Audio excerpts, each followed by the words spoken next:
Thanks for tuning into Talking Point. I'm your host, Neeraj Shah. One of the recent tweets of our guest today said that there is clear identification of India as a preferred as well as tactical market where allocation needs to be higher from global funds. Markets, he says, will go strongly into the general election next year. Fasten your seat belts. For bulls, this is music to the ears.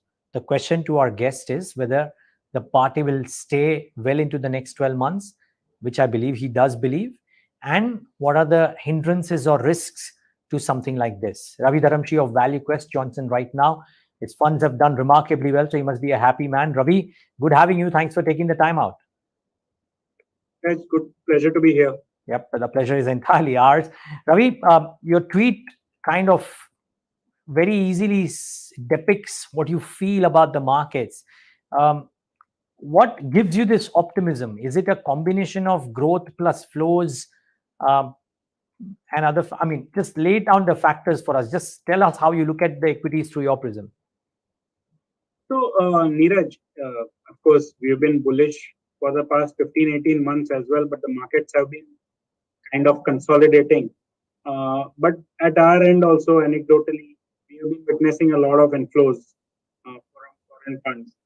And on the recent trip that I went to Middle East and Southeast Asia, I interacted with a lot of long pension funds, endowment funds, sovereigns, family offices, and I got a consistent feedback from everywhere. Let's not talk about India. Uh, India is, and I say it in a very positive way, that they understand the India story completely. There is no need for us to sell India, if you know what I mean. So we have a salesman in charge of India, and they have done a wonderful job of selling India. All we need to do is maybe sell a story or pick themes within that where we feel money is to be made over the next 3, 5, 10 year horizon. So consistently, all the sovereigns who you most of the allocation to India comes either through market fund or through direct India exposure. There are very few funds that have direct India exposure. Those that do not have are considering having a direct exposure. Those who have through emerging market fund are considering increasing. Those who used to treat India as a tactical market are considering making it a preferred market. So you can see that there is a consistent upgrade of Indian market in the minds of the long only and active funds are really, really wanting to participate. And they feel last year, because of many reasons, of course, they had to kind of withdraw a little bit, but that was not their preferred mode of action. It was more because the world was entering a phase of uncertainty. India relatively had become very, very expensive. So it was easier decision for them, and in their portfolios as well, India had become a big overweight. So they reduced, and for the first time ever, a $40 billion outflow out of India, and we barely had a 15-17% correction at the index level, and maybe a 20% kind of a correction at the overall market cap level. So that tells you that India has become very, very resilient. And I'm talking about Indian capital markets over here, but that same resiliency is there in the Indian economy as well, and it is reflecting in the way people are becoming confident about India as a destination for good. Ravi, did this important point, did the depth of the Indian markets in the way Indian markets absorb the kind of selling that happened, before March for a period of 6, 7, 8, 9 months, did that come up recurringly in conversations? Because I'm sure it's something that surprised most people, including us sitting out here as well. Yes, Neeraj, and I would add $40 billion is only on the listed side. The unlisted, the private equity space had another $20-25 billion kind of exits. And in a world where there is a funding going on, they are more than happy that they could actually get some exit in India, and those were profitable exits. So that has definitely led to India standing very favorably in their eyes. And as I said, that such a large outflow and the depth of the market was so good that people are waiting for a markets to become much cheaper, but unfortunately, that's not going to happen because Indian story has remained resilient and incrementally from this point on as well. Whether it is crude, whether it is a currency which is very stable, current account deficit, the story is only getting better. Inflation is under control. RBI was the first one to pause. Fed is probably going to pause in the next upcoming meeting. So I think India has charted its own course. Indian story stands out very, very clearly in the minds of the investors. And so it is difficult for us to get the overall opportunity much cheaper than where it was already maybe 2-3 months earlier. In the month of March, I think we were at a point where it was reasonable. From a 1 year, 2 year forward point of view, we had come to a very, very reasonable level. So money is starting to flow. As we have witnessed, the month of May had almost $4-5 billion kind of an inflow. So that is only the beginning. I think our ability to absorb capital has increased tremendously. $1.5 trillion market cap, I think we can easily have $100 billion. I won't be surprised if we have $100 billion net inflow year in a particular, anytime in the next 5 years. I mean, I would want to say probably in the next 3 years, but in the next 5 years for sure. Interesting, Ravi. So just wondering, did the question of Indian markets being able to absorb such high level of selling come up in your conversations when you met these global funds? Yes, of course. I think it was the fact that we had a $40 billion exit in the liquid in the public markets and a $20-25 billion kind of an exit in the private market has done a world of good for the investors, especially when they could not get any kind of an exit, whether it was on the crypto or the US tech or other asset classes or bond market. So India actually was the loan market where they could actually book nice, healthy profits, and were able to do that pretty smoothly without much impact. So that definitely helped India's cause in terms of. I think India is ready to move from a $3-3.5 trillion market cap to maybe $5-5.5 trillion market cap over a period of 4-5 years, and that movement will happen obviously along with the growth in the GDP. Yeah, and therefore, Ravi, sorry, we're starting on flows, and therefore I'm sticking to that, and then we'll come to the fundamentals as well as to how you see it.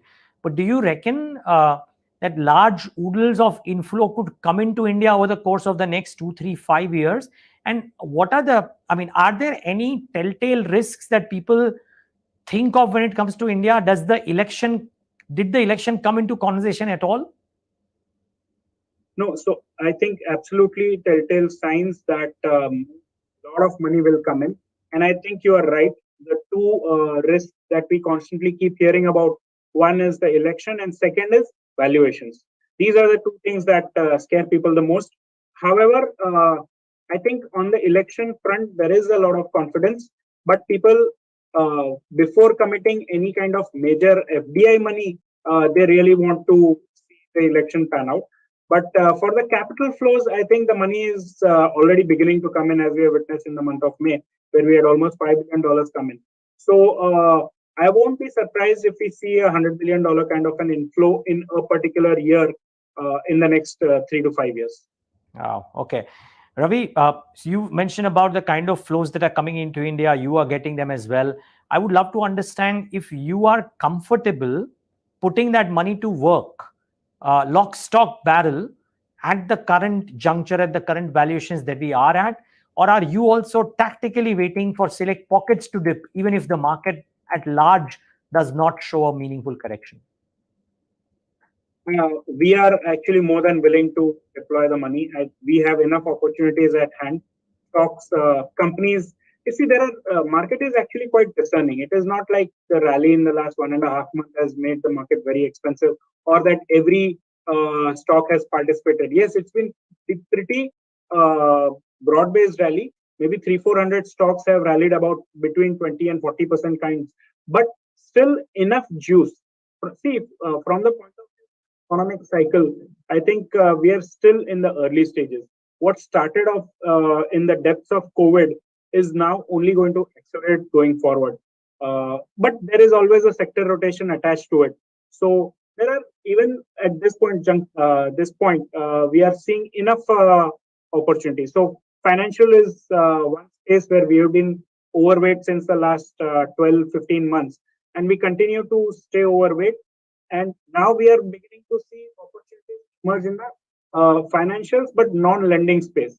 So whether it is the AMCs, whether it is the wealth managers, whether it is the market infra companies, they haven't gone anywhere for the past 2 years. In fact, some of them are down 30-40%, and some amount of sanity has come in terms of the earnings as well. So they're kind of linked to the market cycle. So the market cycle itself peaked out in October of 21, as whether it is from the point of view of trading activity or overall IPOs, and those activity will start again going forward. So I think some amount has already started, but I think it will gather momentum going forward. So even market linked, capital market linked plays will become attractive, are still attractive at this point. In fact, some of them are mid 15-16 multiple is not a very high valuation to give if you are looking at some of these companies. So without naming any, I think if we are a lot of inflows does come in, I think there are enough avenues to deploy those money as well. Got it. Ravi, to your mind, what is, we'll first get the risk out of the way, then we'll come to the opportunities as well. We already made a small inkling into the opportunities, but I just understand. Globally, people are talking about elections and valuations. To your mind, is there something else that could disrupt the party? So it's the fear of the unknown. Usually in the past, what has happened is that India ends up shooting itself in the foot. So what we are constantly, or what the investors are constantly worried about, is that we don't have something else dictating the policies other than what we have been focusing in until now. We need to follow capitalistic policies. We need to be focused on supply side reform, and we need to provide just the right dosage of demand stimulus, and if not required, not provide any kind of a demand stimulus, and maintain fiscal discipline. If those things are managed, I think red carpet has been laid out across sectors for the investors to come in. So I believe that the pace is only going to gather even more momentum. Okay. Now, I would love to understand, Ravi, how do you think about some of these pockets? And humor me a little bit here, but I was speaking to a steel tubes company which says that we won just one railway station. There are 1,250 in the offing. I was talking to a railway company which is saying that my book to bill is currently 10x, and there is scope for some more improvement because we're going international as well. The capital good companies talk about how 70% of the buildings of 2030 are not even built as yet, and therefore think of the quantum of uptick that will come into infrastructure and real estate, so on and so forth, and automation, etc. Now, my question to you is, when you are thinking about investing, do you look at some of these possibilities that companies could go to, and therefore, even if they are slightly expensive right now, let's go out and buy? Or are you looking at them currently from an FY24 valuation perspective? So obviously, we have to look at the probabilities and not the possibilities.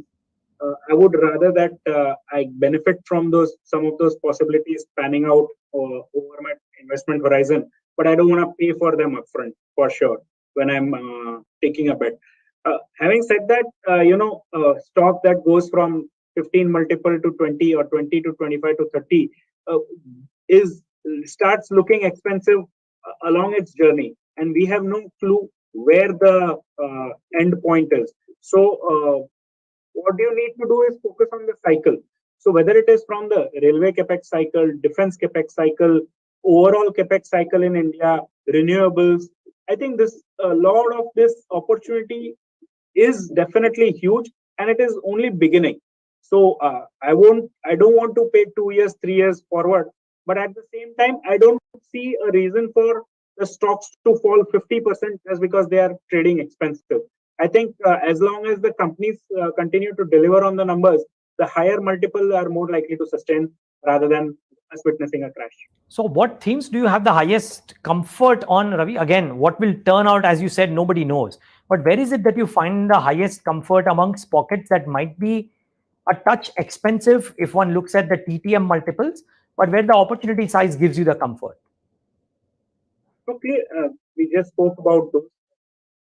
I think one more thing that came out during our these roadshows is that India as a manufacturing destination is acceptance. So, and a new term that I came across, and not a new term, but a new application of that term. So, China plus one, we have been thinking from the point of view of supply chain shifting, on the ground companies shifting, and from that point of view. But what some of these fund managers told me is that in the capital market it is far easier. I can straight away take some money out of China and deploy into India. Mm-hmm. So the China plus one from capital markets point of view is already happening. From the on-ground economy point of view, it might take some time. Coming to the question that you asked about some of the opportunities that we are seeing, I think see there are what we try to do is identify a top-down thematic trend, and then try and identify companies within that are best positioned to take advantage of that. So whether we have a company or a bet yet in that trend or no, but some of the trends that I believe are very, very strongly rooted on the ground and have lot more legs to go are defense. Yes, stocks have moved up. Defense is not an unknown story or not a new sector anymore. But I think there's a long way to go. We will have it's still a defense PSU sector. I think private sector will also emerge out of this. And this is a 5, 7, 10-year trend minimum, in my opinion. It could be beyond that also, but let's at this point of time just stick with the next 5, 7 years. And I say 5, 7 years is because one frigate, for example, if a shipbuilding company is building, it takes 7, 8 years to build that. And they already have the visibility of what kind of orders are coming up in the next 12 months, 18 months. Once the election result risk is out of the window, it will actually become very, very clear. The ordering and everything will become even more smooth, provided, of course, that the current dispensation continues even going forward. So at this point of time, you are carrying a little bit of risk because some of these sectors are heavily, if I can say, NDA government priorities. I am not so sure if there was a change in regime. There might be change in priorities as well, and some of the sectors might undergo some changes. But coming back to the sectors, defense is one, railways is a large opportunity. We have not seen this kind of investment happening. If you see in the last budget, the largest percentage and absolute increase in terms of capex has happened in the railway sector. And it is only the first year. So we are going to witness more and more money being spent, whether it is on wagons, whether it is on a signaling system, whether it is on all kinds of upgradation and modernization associated with railways. Third sector, which right now is undergoing a little bit of pain in the China plus one story, is the chemicals. However, I do strongly believe that chemical story is not over. We have not reached a stage where you can say, let's forget about the chemical story for now. These companies will become far, far bigger from here as well. But I think for the time being, I am a little neutral to underweight in the chemical sector. Then electronics manufacturing is one big space. The stocks have done tremendously well in the last 3 months. And I'm not saying that, I have no idea whether the stocks will go down or up from here. But at the same time, the opportunity size is really, really large. And we are going to witness the entire electronics ecosystem, starting with the assembly, moving on to the components, and eventually the entire products getting manufactured in India, whether it is an Apple iPhone or whether it is a Samsung. And that is going to open up big opportunities for some of the companies in India.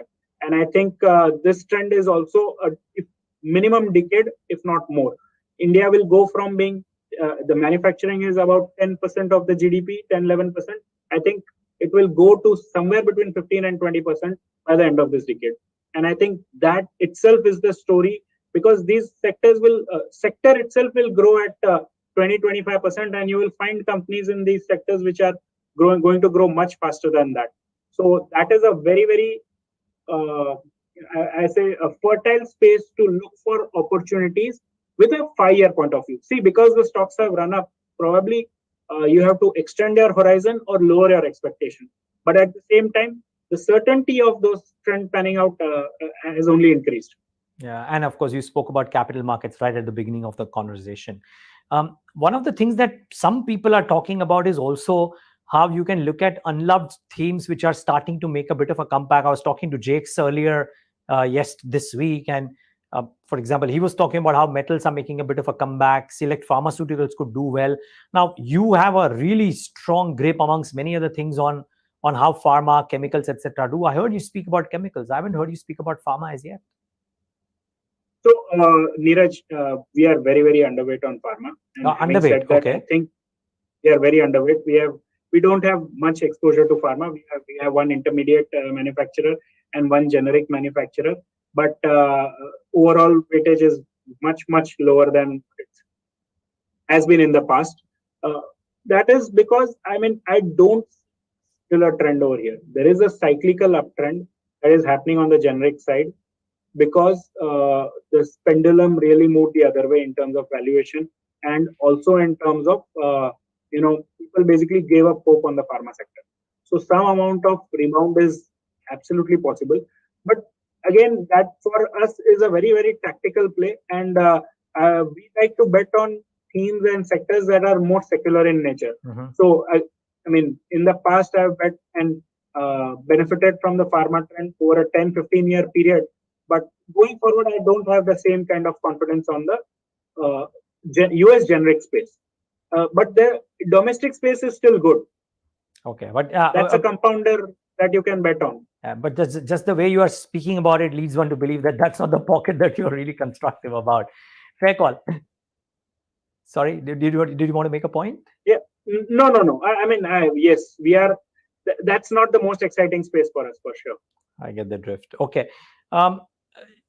Ravi, the other thing that a lot of people are now, of course, not just now, maybe talking about the last 2 or 3 years, but we've seen telltale signs of, again, the per capita moving up, and now the comparisons of what maybe global examples have thrown up in terms of countries moving from 2,000 to maybe 5,000, 8,000, what have you, come into play, and what they have done, and therefore what could happen in India. Now, my question to you is, are you kind of thinking about some of such pockets which might have a multi-year run? And certainly per capita moving up is looking like that. Do you look at that at all? Right. So, we spoke about pharma. Pharma is a cyclical upturn, but the secular trend is missing. Consumer, on the other hand, is a secular turn, but the cycle is probably on its way down. So that is leading to some really interesting opportunities presenting itself in the consumption space. But I don't see in the next 1-2 quarter a major uptick happening from the cycle point of view. So I won't be surprised if they underperform for another 2-3 quarters. But having said that, I am very, very keen on picking up stakes in some of these consumer names where the valuations are cheap when you have a horizon of 5 years, 6 years, and not 6 months, 12 months. So it is a secular sector, and it excites us a lot. We are probably, still building up our position. We have placed some bets on maybe B2C consumer electricals.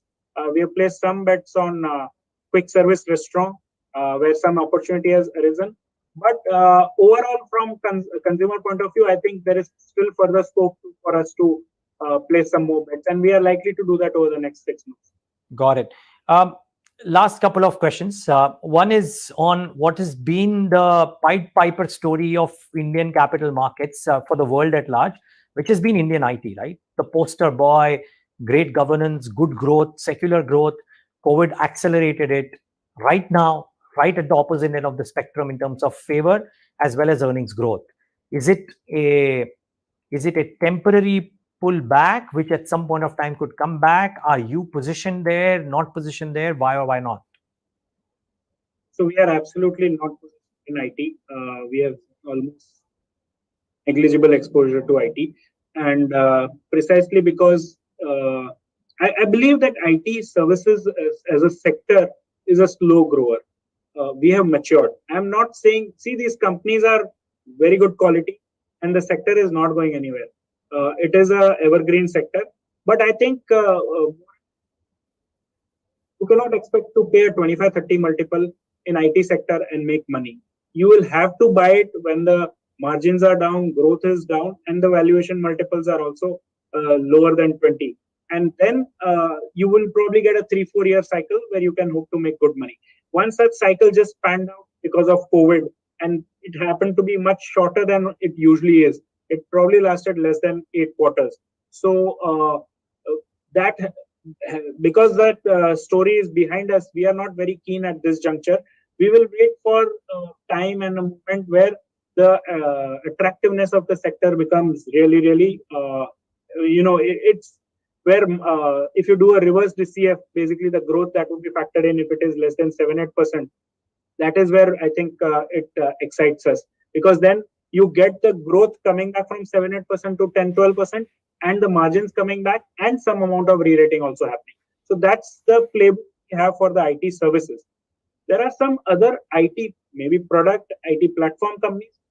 Might be still some, there might be companies that can grow 25-30%, and that remains a space that we would be more than looking to participate in. IT services as a space is not what excites us, but there are other IT related sectors that can be exciting. Okay. My final question, and you correct me for, or excuse me for not knowing the exact status of that, but you guys have raised, I believe, or in the process of raising a reasonably large sum for a private fund as well. Now, tell us the rationale. Is it that the private markets are giving you opportunities that the public markets are not? And how do you see the progress of the private markets in India? Because we're starting to, in the last 3-4 years, starting to see private markets really come of age. Talk to us a bit about that. No, so you're absolutely right. I think year 2021 provided fantastic exits to the private equity money. Now, it's stupid to have been on the side of providing the exit at that stage. However, I think in the life cycle development of the private equity in India, I think that was a very, very important change. As I mentioned earlier in the interview as well, if people have made money in this market, they will come back again. And that's precisely what has happened in the private equity. But the fundamental reason why we are looking, or you can say we are backward integrating into private equity, is because, see, the companies earlier used to go IPO when they were 200, 300, 400 crore revenue size. Nowadays, the companies go public when they are $1 billion, $2 billion kind of revenue size, or even bigger than that. So that tells you that companies, one, are reaching this kind of a stage earlier, sooner, because of the growth capital available in the private equity side. And those companies also are reaching in terms of maturity of the organization, corporate governance level is also, they're reaching the stage far before they come to the public markets. So a lot of the alpha generation opportunity tends to get captured at an earlier stage. Our endeavor is to identify these companies maybe 1 or 2 stages before they go public, and that's where I think still a lot of opportunity is there. Now, we are not betting on loss-making technology or technology-enabled business models. We are betting on still pretty much brick and mortar or old economy, so to say, or solid business models that are making profits.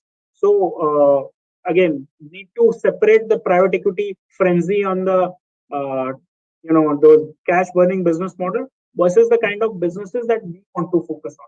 So I think that is the reason that those businesses are also will be IPO ready in next 2, 3, 4, 5 years, and we want to participate in them sooner than maybe a post IPO. Well, we wish you all the best for that, and at some point of time we'll do a conversation separately on that. But for now, Ravi, thank you so much for your time today and giving us your thoughts. May the seatbelts have to be kept fastened for a longer time. Thanks for your time today. Thank you. Thank you so much. And viewers, thanks Pleasure. for tuning into this edition of The Talking Point.